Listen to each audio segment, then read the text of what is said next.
अभी देखिए 2016 से जब बीजेपी का सरकार आया, सर्बानंद सोनोवाल जी जब से चीफ मिनिस्टर बना, तब से ही असम में जो अल्पसंख्यक है उन लोगों का ऊपर एविक्शन के नाम पे बहुत सारा जुल्म किया जा रहा है, अत्याचार किया जा रहा है। और 2021 में जब डॉक्टर हिमंता बिस्वा शर्मा मुख्यमंत्री बने, उनका सरकार ने भी वो काम जारी रखा। और बीच में देखा गया था कि गौरुखुटी में जो एविक्शन हुआ, उस एविक्शन में किस तरह से असम पुलिस ने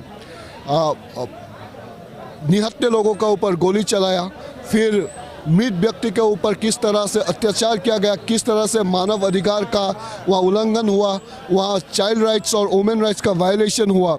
और ये सारे बात आज पूरे हम लोगों का जो कॉन्स्टिट्यूशनल ड्यूटी था असम सरकार की, वो अपने जो नागरिक है उन लोगों का जो रिहेबिलिटेशन करना जरूरी था, उन लोगों का जो मौलिक अधिकार है वो सुनिश्चित करना उनका अधिकार था, उनका दायित्व था। उससे वो उसको उसने नहीं किया और उन्होंने अल्पसंख्यकों के ऊपर एक के बाद एविक्शन के नाम पे अत्याचार किए जा रहे हैं। इसलिए हम आज जंतर मंतर में आके नई दिल्ली से अपने आवाज़ बुलंद करके कह रहे हैं कि भारत के प्रधानमंत्री को कि आप बीजेपी या आरएसएस का प्रधानमंत्री नहीं, आप भारत के प्रधानमंत्री हैं और आपके राज्य असम में क्या हो रहा है उसके ऊपर आप नज़र दीजिए।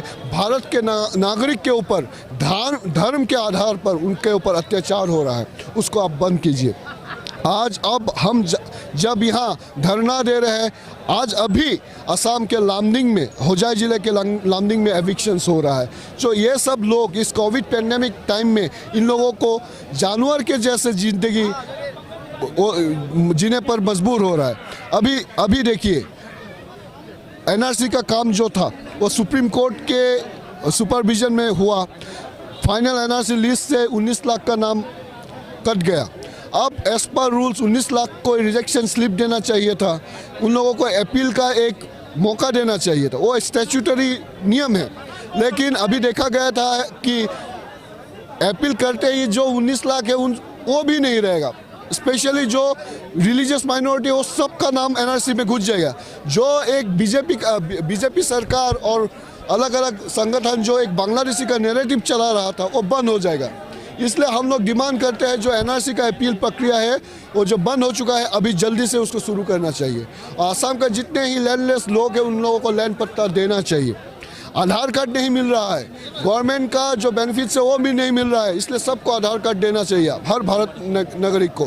जो लोग जो असम पुलिस के लोग गोरुखुटी एरिया में एविक्शन के दौरान मर्डर किए थे लोगों को, उन लोगों को लॉ के अंदर उन लोगों को पनिश करना चाहिए।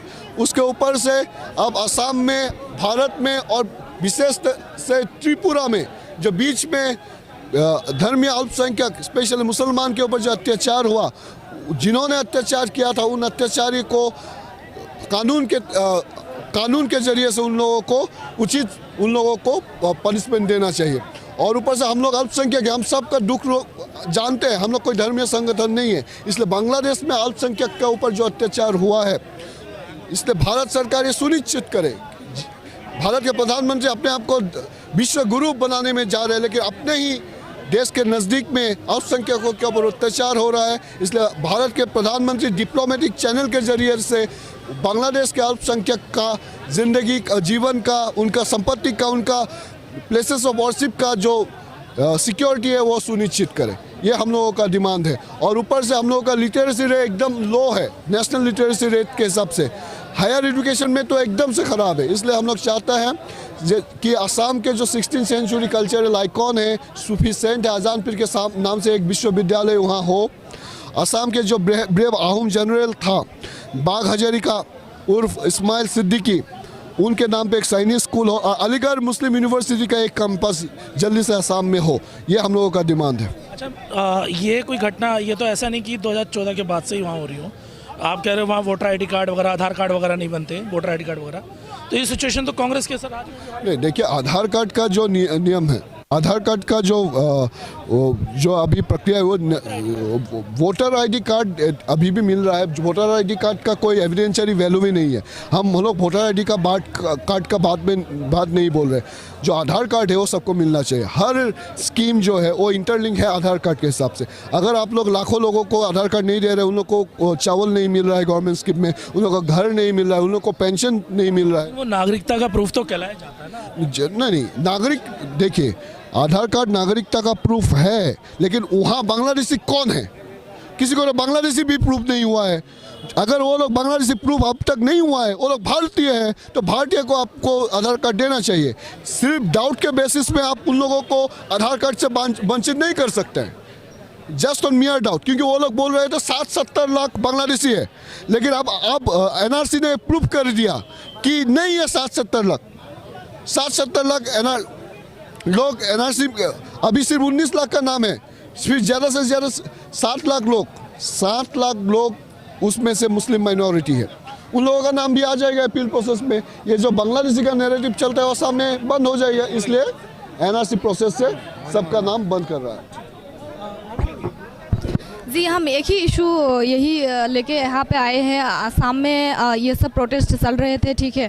फिर हम यहाँ दिल्ली जंतर मंतर में आए इसलिए कि जो स्टेट का इश्यूज़ है वो नेशनल लेवल पे हम लाए और सभी लोगों को पता चले कि आसाम के जो माइनॉरिटीज़ है उन माइनॉरिटीज़ के ऊपर जो भी हो रहा है, मतलब अत्याचार, वो लोगों को मालूम पड़े। क्योंकि देखिए, हिमंत बिश्व शर्मा जी के नेतृत्व में जो आसाम सरकार चल रही है, बीजेपी सरकार, वहाँ पे हम ये चाहते हैं कि एक सीएम मतलब सभी जनगोष्ठी, सभी लोगों को लेके वहाँ पे नेतृत्व में आए। लेकिन वहाँ पे जो हो रहा है कि माइनॉरिटीज़ के ऊपर जो स्पेशली लैंग्वेज और आपका धर्म के आधार पे वहाँ पे जो मुस्लिम लोगों के ऊपर जो जुल्म हो रहा है, उसके अगेंस्ट में हम ये बुलंद आवाज़ उठाने के लिए आज दिल्ली के यहाँ जंतर मंतर में हमने प्रोटेस्ट किया। वहाँ पे आप लोग देख सकते हैं कि इविक्शन करके एक के बाद एक इविक्शन का नोटिस जारी हो रहा है। आज भी लामडिंग में नोटिस गया है, अभी हमें मालूम पड़ा। तो इसलिए हम ये कर रहे हैं कि मुस्लिम लोगों को प्रोटेक्शन करना है। हम ये चाहते हैं कि धर्म के आधार पे आप किसी को इस तरह से मतलब जो भी अत्याचार हो रहा है, हम ये नहीं चाहते कि ये गणतांत्रिक देश है, तो हम उस हिसाब से सभी को एक मतलब समान दृष्टि से इक्वल राइट्स है सबका, तो उस हिसाब से सबको मतलब साथ लेके नेतृत्व करना है। वही हमारा डिमांड है कि आसाम में इविक्शन और लैंड पॉलिसी जो है, जो भी लैंड का भी वहाँ पे लोगों का प्रॉब्लम हो रहा है, तो इसलिए हम सभी इश्यूज़ लेके आज यहाँ दिल्ली में आए हैं और नेशनल लेवल पे ये प्रोटेस्ट किया है। ये हमारा एक ही डिमांड है कि आसाम में जो माइनॉरिटीज़ लोग हैं उन लोगों को सुरक्षित चाहिए, उन लोग अच्छे से सुरक्षित के साथ सभी लोगों के साथ एक साथ जीना चाहिए और अच्छे से रहना चाहिए। लेकिन मैम, सच्चाई तो ये भी है ना, आपको क्या लगता है कि वहाँ की इस कामों के लिए सरकार दोषी है या वहाँ की आम जनता भी दोषी? देखिए, पहली बात यह है कि आम जनता वहाँ पे स्पेशली माइनॉरिटीज़ लोगों को मतलब शिक्षा के ऊपर इतना ये नहीं है, ठीक है। तो हम चाहते हैं कि सरकार शिक्षा के ऊपर काम करे। कुछ दिन पहले वहाँ आसाम के सीएम बात कर रहे थे। मेरा सवाल अलग है, क्योंकि बार बार चुनकर जो भेज रही है वो तो जनता ही भेज रही है ना। जनता भेज रही है, लेकिन देखिए बात यह है कि नेतृत्व किसका है।